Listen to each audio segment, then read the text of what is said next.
नमस्कार, अस्सलाम वालेकुम। आप देख रहे हैं i4G टीवी नेटवर्क। मैं हूं इंतजार हक। दोस्तों, आज के इस खास वीडियो शो में आपका स्वागत है। आज के इस महत्वपूर्ण एपिसोड में हम बात करेंगे ईरान के supreme leader Ayatollah Ali Khamenei के बारे में।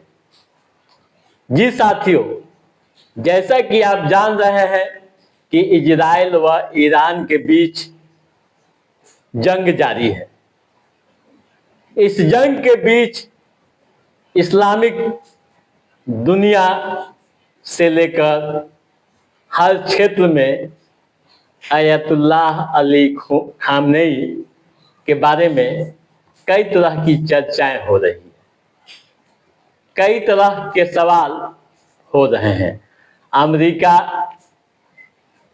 का कहना है कि अयतुल्लाह अली खामेनेई उसके टारगेट पर है। इजराइल ने उन्हें मारने की धमकी दे दी है।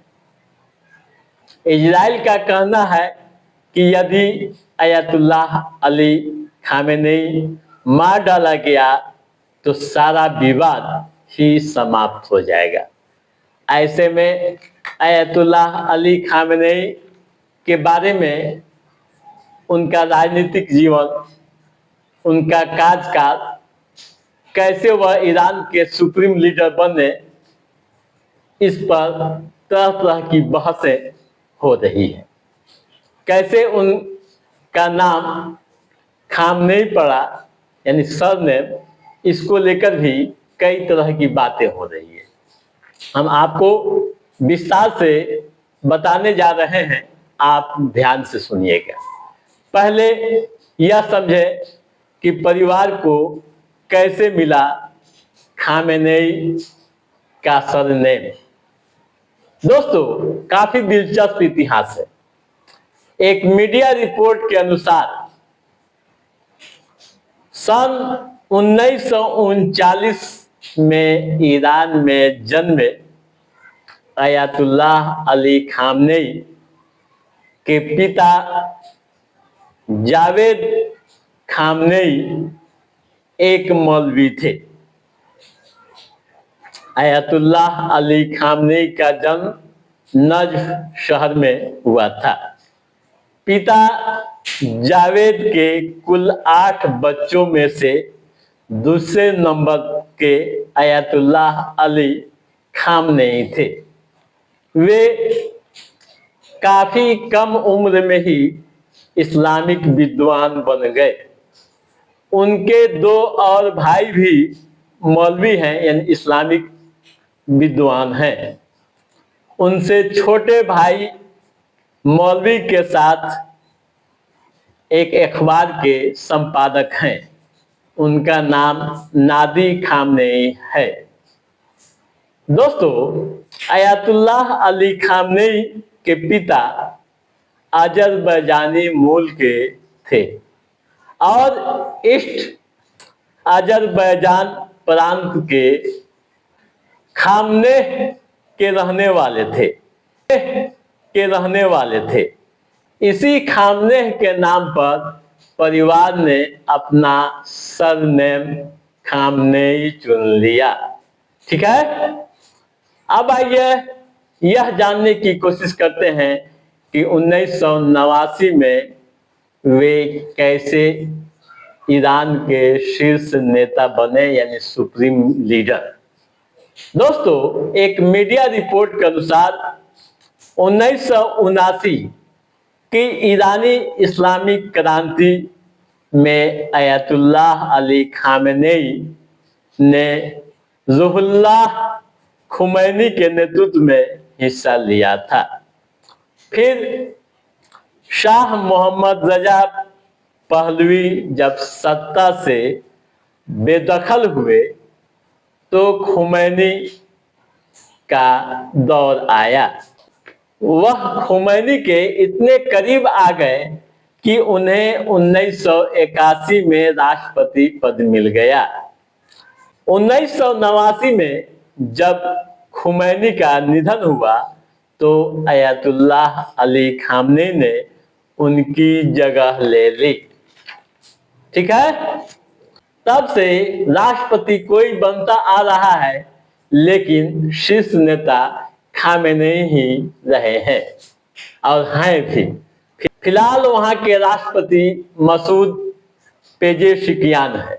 ठीक है, राष्ट्रपति की तमाम शक्तियां शीर्ष लीडर यानी सुप्रीम लीडर में समाहित है। बताया जाता है कि राष्ट्रपति की सभी शक्तियां जो भी जरूरी, खासकर जो जरूरी है, वह शीर्ष नेता के पास है। सेना के सुप्रीम कमांडर भी खामेनेई ही हैं।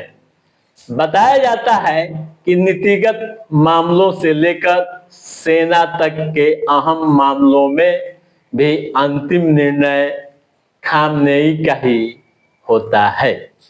इस तरह से ईरान के अयातुल्लाह अली खामेनेई बेहद ताकतवर शख्स हैं। माना जाता है कि वहां के राष्ट्रपति एक तरह का रबर स्टाम्प है। दोस्तों, इस्लामिक क्रांति के मात्र 2 साल बाद ही उन पर हुआ था जानलेवा हमला। कैसे, यह भी आप समझ लीजिए। जानकार बताते हैं, मीडिया रिपोर्ट कहती है कि मौत के साए में जी रहे खामेनेई के लिए जान का खतरा कोई नई बात नहीं है।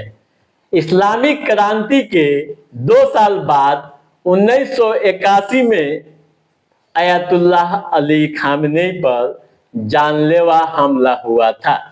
खामेनेई एक न्यूज कॉन्फ्रेंस को संबोधित कर रहे थे, तभी उनके नजदीक रखे एक टेप रिकॉर्डर में ब्लास्ट हो गया।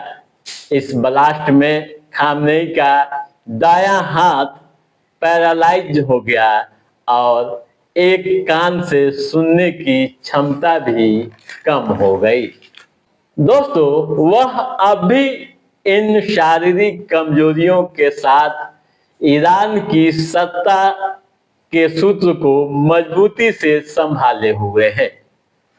अब तक उन्होंने कोई विदेश यात्रा नहीं की है और जब से सत्ता में हैं कभी ईरान से बाहर नहीं गए हैं।